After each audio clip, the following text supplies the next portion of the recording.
Okay, today is Sunday, October the 1st, and I just kind of wanted to give everybody heads up of what's going on at this point. I'd like to start with what some of my belief systems are. I don't know if you knew this or not, but your mother and I had been following this Enoch Eshorn, and a lot of it started with the VA and what they call the mantram, which is either a word or a short paragraph that you basically repeat to yourself to stop what they call your monkey mind. You can't stop your thoughts. When you get on something, you can't say, I don't want to think about it, because it doesn't happen. But with a mantram, when you start saying this, it stops it. It puts the brake on your mind. And it works. I've used it a lot. Enoch was basically a Hindu from India that taught at Stanford for years when he came over here. And what he does is he takes basically all the good from the different religions. Not just, he's not trying to convert you to Buddhism or Hinduism. He has a lot of quotes from Christ, from Buddha, and the ancient writings of the Hindus. And Joy and I have gone to 2 of his retreats within the last year. And the last one was what they call Setu. It's S-E-T-U.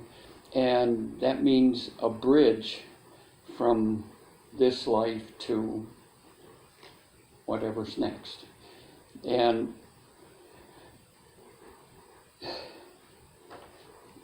because of that and my readings, I definitely believe in reincarnation now. I'll read just a little passage here that came from one of his books.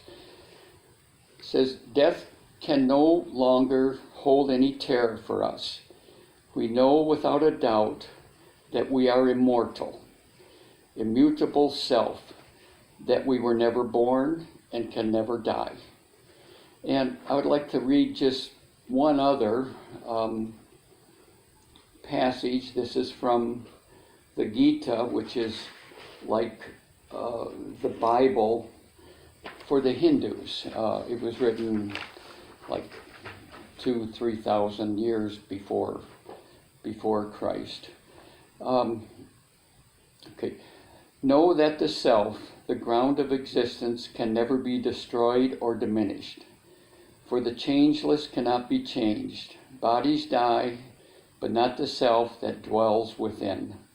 Know the self to be beyond change and death. Therefore strive to realize this self. Those who look upon the self as slayer or as slain have not realized the self. How can the self be killed or kill when there is only one?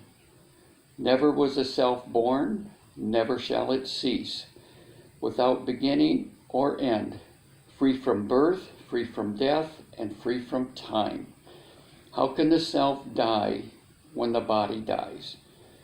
Who knows the self to be birthless, deathless, not subject to the tyranny of time? How can the self slay or cause to be slain? Ever as we cast off worn-out garments and put on new ones, so cast off the self, a worn-out body, and enter another that is new. The self might be also equivalent to what we call the soul.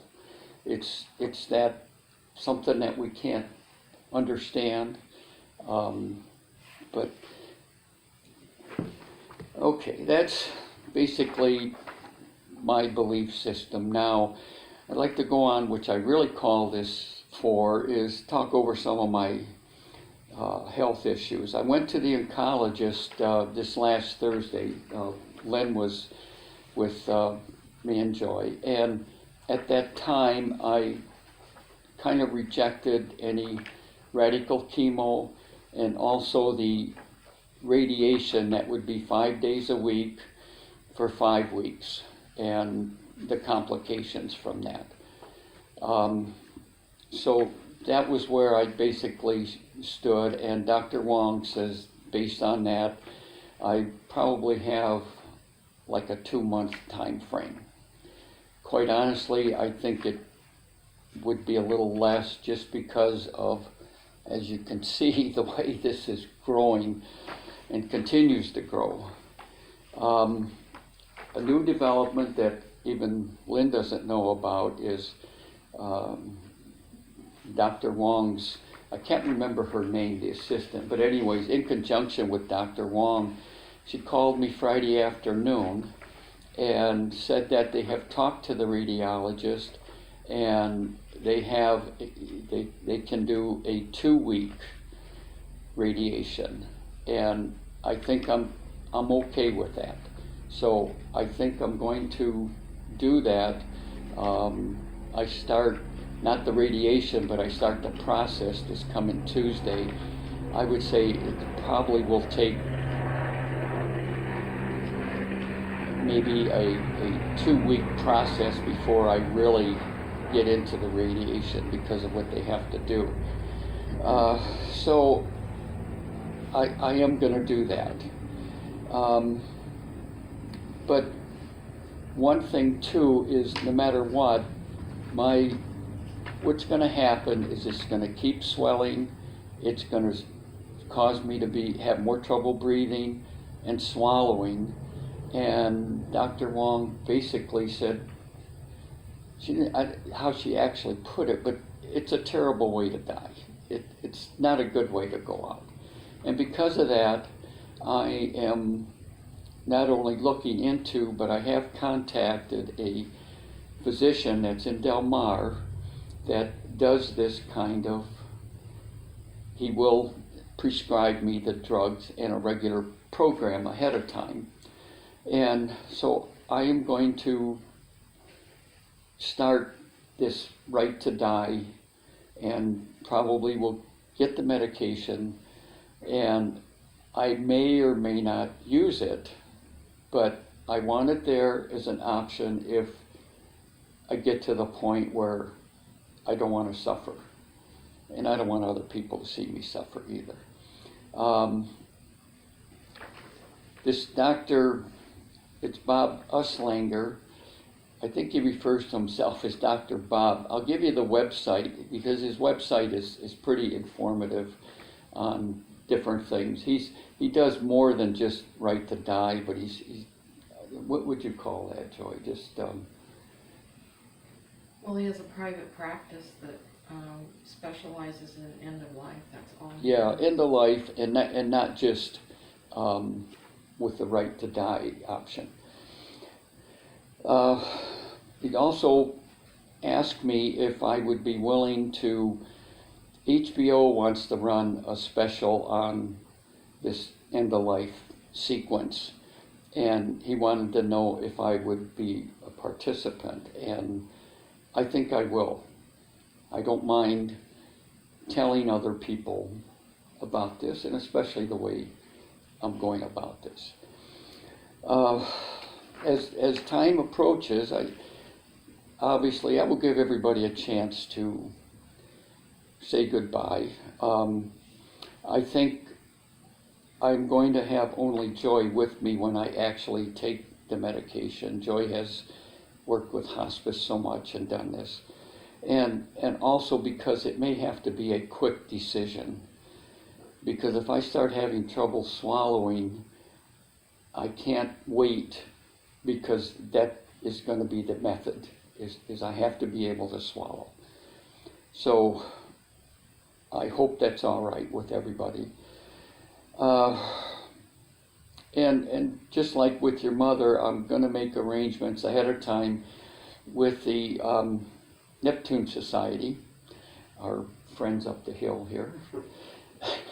and for them to arrange for the pickup and the cremation. I will have my ashes scattered on the trail with your mothers. Dana, who went with me, knows where, and she'll be with Dana and Renee and Antonio and Bo, and just spread my ashes on the trail. It's a nice spot. I don't know if I should maybe take a short video of that, of where it is, because you have just a good view of El Cap Mountain and then the valley, and you don't see any houses. It's just a beautiful spot.